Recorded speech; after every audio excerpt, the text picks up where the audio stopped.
عزیزان گرامی، حضور اکرم صلی اللہ علیہ وسلم کی ایذار ثانی، بہت ایذار ثانی کی گئی۔ حضور فرماتے ہیں کہ انبیاء میں سب سے زیادہ جن لوگوں کو تکلیف پہنچائی جاتی ہے وہ انبیاء ہیں، اور انبیاء میں جتنی ایذا اور تکلیف مجھے پہنچائی گئی ہے اور کسی کو نہیں پہنچائی۔ دیکھیں کون سا الزام ہے جو حضور پہ نہیں لگایا؟ یعنی روز بیٹھ جاتے ہیں سر جوڑ کے کہ ابھی یہ تو الزام نہیں چلا تو پھر نیا الزام لگاؤ۔ اچھا کہا کہ بھئی یہ ساحر ہے تو ساحر آ گئے، وہ اتنا بڑا ساحر جس نے کہ شہر کے شہر پلٹ دیے ہیں، دیکھیں تو صحیح ہم بھی ساحر ہیں، کچھ اس سے سیکھیں۔ اب جو گئے تو پتہ چلا کہ یار نہیں، اس کو تو سحر کا تو ایک لفظ بھی بیچارے کو نہیں آتا۔ پتہ چلا کہ بھئی یہ الزام، ایک انجینئر کے سامنے دوسرا انجینئر بیٹھے، فوراً 1 منٹ میں پتہ چل جاتا ہے کہ یہ میرے فن کا آدمی۔ ایک شاعر کے سامنے دوسرا شاعر بیٹھے، 2 منٹ میں پتہ چل کہ یہ شاعر آدمی ہے۔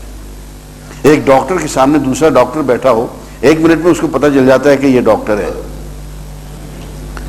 اب وہ ساحر اکٹھے ہو کے آگے حضور سے گفتگو، پتہ چلا وہ تو شہر کا ایک لفظ بھی نہیں جانتے بیچارے۔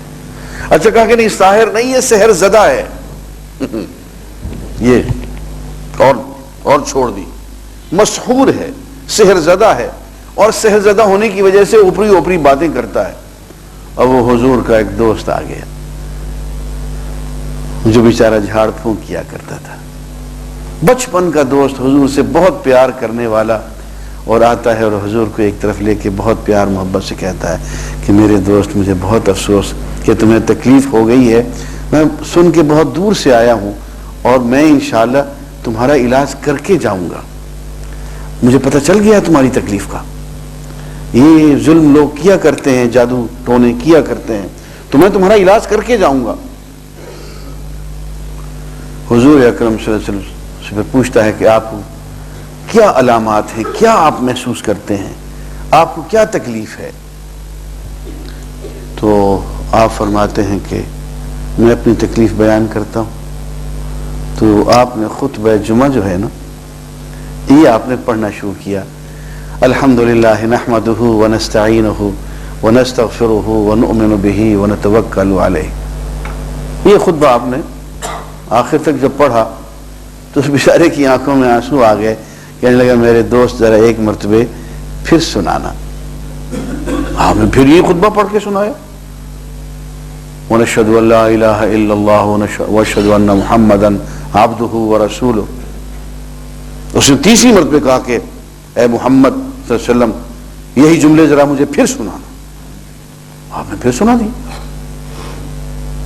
اور جب تیسری مرتبہ آپ نے سنا اس نے کہا أَشْهَدُ أَن لَا إِلَهَ إِلَّا اللَّهُ وَأَشْهَدُ أَنَّ مُحَمَّدًا عَبْدُهُ وَرَسُولُهُ۔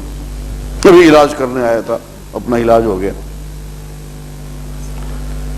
تو سحر زدہ ہے نہیں چلا، کہا کاہن ہے، وہ بڑے بڑے کاہن آ گئے، وہ دیکھو یار اس کو تو کہانت کا ایک لفظ نہیں آتا۔ پھر کہا جی یہ شاعر ہے، ایک ایک کی بات، دوسرا الزام، تیسرا الزام، اور پھر جب زچ ہو گئے تو پھر الٹے سیدھے سوالات۔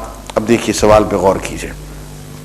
عبداللہ بن ابی امیہ یہ سوال کرتا ہے کہ بات یہ ہے جناب کہ اس وقت تک ہم آپ پہ ایمان نہیں لا سکتے جب تک کہ ہم یہ نہ دیکھیں اپنی آنکھوں سے کہ آپ ہمارے سامنے آسمان پہ چڑھ گئے ہیں، اور ہمارے سامنے آپ آسمان سے اترے ہیں، اور آپ کے ہاتھ میں کتاب ہے، اور اس کتاب میں لکھا ہوا ہے میرے نام کہ اے عبداللہ بن امیہ تم محمد صلی اللہ علیہ وسلم کی رسالت پہ ایمان لے آؤ۔ تو حضور نے اس کی طرف ذرا غور سے دیکھا، یہ کہنے کے بعد کہتے یار لگتا ہے تم یہ بھی کر گزرو گے، نہیں یار نہیں، ایمان نہیں لائیں گے تم پہ۔ قرآن مجید کی یہ آیات نازل وَلَوْ نَزَّلْنَا عَلَيْكَ كِتَابًا فِي قِرْطَاسٍ فَلَمَسُوهُ بِأَيْدِيهِمْ لَقَالَ الَّذِينَ كَفَرُوا إِنْ هَذَا إِلَّا سِحْرٌ مُبِينٌ۔ اگر ہم نے آسمان سے ایک کتاب نازل کی، ان کے سامنے کاغذ نازل کیے اور اس کو یہ اپنے ہاتھ سے چھو لیں کہ واقعی آسمان سے یہ کتاب نازل ہوئی ہے، تو پھر بھی یہ لوگ ایمان لانے کی بجائے کہیں گے ان ھذا الا سحر مبین، یہ بہت بڑا جادو ہے، مان گئے ہم آپ کو۔ تو الزام پھر بھی سحر کا رہے گا، ایمان کی طرف پھر بھی نہیں آئیں گے۔